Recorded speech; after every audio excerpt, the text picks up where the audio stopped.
Hi friends, welcome to Salem புனிதாஸ் recipes. இன்னைக்கு பாவ் பாஜி எப்படி செய்யறதுன்னு பார்க்கலாங்க. இது பாம்பேல ஃபேமஸான ஸ்ட்ரீட் ஃபுட். எப்படி செய்யறதுன்னு இந்த வீடியோக்குள்ளார போய் பார்ப்போம். பாவ் பாஜி மசாலா செய்கிறதுக்காகங்க உருளைக்கிழங்கு ஒரு 300 கிராம், கேரட் ஒரு 100 கிராம், காலிஃப்ளவர் ஒரு 100 கிராம், பச்சை பட்டாணி உரித்தது அது ஒரு 100 கிராம் இதெல்லாம் எடுத்து வச்சுருக்கேங்க. இதெல்லாம் நம்ம வேக வச்சு எடுத்துக்கலாம். கேரட்டையும் உருளைக்கிழங்கையும் தோலை சீவிட்டு இந்த மாதிரி சின்ன சின்ன பீஸாக கட் பண்ணி வச்சுருக்கேங்க. கேரட் ரொம்ப பொடியாக கட் பண்ணி வச்சுருக்கேன். இப்போ நம்ம இதை குக்கரில் சேர்த்துட்டு ஒரு விசில் விட்டுக்கலாங்க. கொஞ்சமாக தான் தண்ணி வச்சுருக்கேன். பச்சை பட்டாணி சேர்த்துட்டு உருளைக்கிழங்கு சேர்த்துக்கலாம். இது கூட பொடியாக கட் பண்ணி வச்சுருக்கிற கேரட்டையும் போட்டுக்கலாங்க. போட்டுட்டு கொஞ்சமாக இதுக்கு மட்டும் உப்பு சேர்த்துட்டு ஒரு விசில் விட்டு எடுத்துக்கலாம். காலிஃப்ளவரை இந்த மாதிரி சின்ன சின்னதாக கட் பண்ணியிருக்கேன். இதை மேலே வச்சுக்கலாங்க. இதுக்கு மட்டும் தேவையான அளவுக்கு உப்பு ஒரு 1/2 டீஸ்பூன் சேர்த்துக்கிறேன். இப்போது இது ஒரு விசில் வரட்டுங்க. இப்போ வெந்துருச்சுங்க. இதை எடுத்து வச்சுக்கலாம். இப்போ பாவ் பாஜி செய்ய நம்ம மசாலாலாம் ஒன்றுமே வாங்க வேண்டியது இல்லைங்க. வீட்டில் இருக்கிற பொருட்களை வச்சு அரைச்சி செஞ்சால் அதே மாதிரி இருக்கும். பூண்டு ஒரு 10 பல், இது பெருசு பெருசாக இருக்கிறதுனால 8 போட்டிருக்கேன். இந்த அளவுக்கு பூண்டு, ஒரு 1/2 இன்ச் அளவுக்கு இஞ்சி, கொஞ்சமாக புதினா, இது கூடவே ஒரு பச்சை மிளகாய், 1 டீஸ்பூன் அளவுக்கு சோம்பு, 1/2 டீஸ்பூன் அளவுக்கு கசகசா, இந்த அளவுக்கு ஒரு 2 பிரிஞ்சி இலை, 3 ஏலக்காய். ஏலக்காய் கொஞ்சம் பெருசாக இருக்கிறதுனால 3 இல்லைன்னா 4 கூடையும் போட்டுக்கலாம். 5 லவங்கம், 2 இதழ் ஜாதி பத்திரி, இந்த அளவுக்கு ஒரு சின்ன ஜாதிக்காய், இந்த அளவுக்கு சின்னதாக ஒரு பட்டை 4. இது எல்லாத்தையுமே நைஸாக அரைச்சிக்கலாங்க. இந்த அளவுக்கு நல்லா நைஸாக அரைச்சிக்கணுங்க. மசாலா ரெடி ஆயிடுச்சு.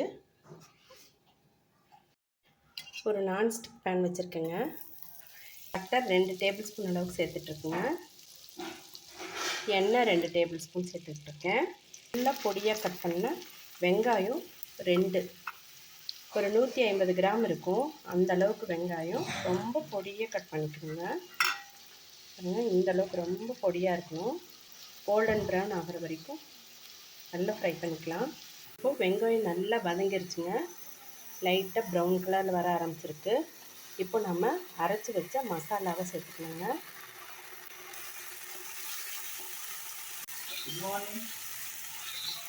கூட கரம் மசாலா ஒரு டீஸ்பூன் சேர்த்துட்ருக்கேங்க. காஷ்மீரி மிளகாத்தூள் 1 டீஸ்பூன், கொத்தமல்லி பவுடர் 1 டீஸ்பூன். இதை சேர்த்துட்டு ஒரு 30 செகண்ட்ஸ் வதக்கிட்டால் போதுங்க. இப்போ இது கூட பொடியாக கட் பண்ண பெங்களூர் தக்காளி, இது பெங்களூர் தக்காளி சேர்த்துனா நல்லாயிருக்கும். டேஸ்ட்டு கொஞ்சம் ஸ்வீட் மேலே நல்லாயிருக்கும். இது ஒரு 100 கிராம் அளவுக்கு சேர்த்துட்ருக்கேன். நல்லா மசிகிற அளவுக்கு வதக்கிக்கலாம். நல்லா வதங்கிடுச்சுங்க. இது கூட நம்ம வேக வச்ச காய்கறிகள்லாம் சேர்த்துக்கலாம்.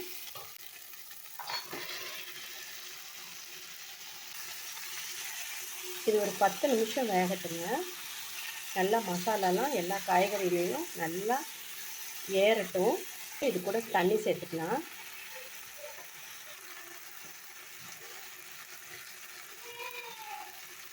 டோட்டலாக 1/2 கப் தண்ணி சேர்த்துட்ருக்கேன். இப்போ சிம்மிலேயே ஒரு 10 நிமிஷம் வேகட்டுங்க. இது கூட ஒரு 1/4 டீஸ்பூன் அளவுக்கு சாட் மசாலா சேர்த்துக்கலாங்க. இப்போ இதை நம்ம நல்லா மசிச்சு விட்டுக்கலாம்.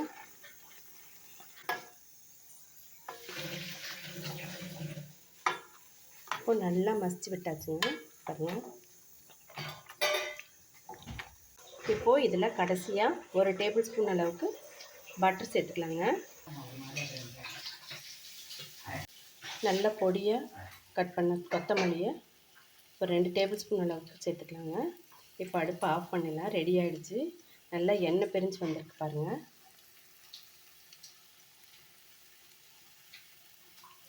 ஒரு சர்விங் பவுலுக்கு மாற்றிக்கலாங்க.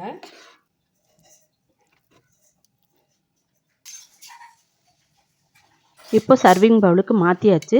இப்போ இதில் 1 டீஸ்பூன் அளவுக்கு பட்டர் சேர்த்து கார்னிஷ் பண்ணிக்கலாம். அதோட 1 டீஸ்பூன் அளவுக்கு பொடியாக கட் பண்ண கொத்தமல்லியும் சேர்த்துக்கலாங்க. இப்போ பார்க்கவே சூப்பராக இருக்குது. நல்லா சூப்பரான ஸ்மெல்லோடு இருக்குது. இப்போ சாப்பிடணும் போல் இருக்குது. இப்போ நமக்கு பாவ் பாஜி மசாலா ரெடி ஆகிடுச்சு. இப்போ நம்ம பட்டர் வந்து நம்ம தவாவில் தடவிக்கலாம். இப்போ பாவ் பாஜி பன் எடுத்துகிட்டு நம்ம நடுவில் கட் பண்ணிக்கலாங்க. கட் பண்ணிவிட்டு நல்லா பட்டர் தடவின தவாவில் போட்டு நல்லா கொஞ்சம் சூடு பண்ணிக்கலாங்க. நல்லா இந்த மாதிரி ஒரு 2 நிமிஷம் சூடு பண்ணாவே போதும்.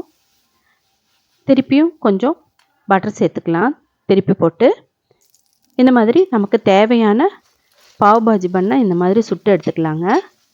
சுட்டு எடுத்துகிட்டு நம்ம சூடாக சர்வ் பண்ணலாம். இப்போ நமக்கு பன்னும் ரெடி ஆகிடுச்சுங்க. பாருங்க சூப்பராக ரோஸ்ட் ஆகிடுச்சு. இப்போ இதை நம்ம சர்வ் பண்ணலாம். இப்போ ஒரு பிளேட்டில் சுட்டு எடுத்த பன்னை வச்சுட்டு நம்ம மசாலாவையும் சேர்த்துக்கலாம்.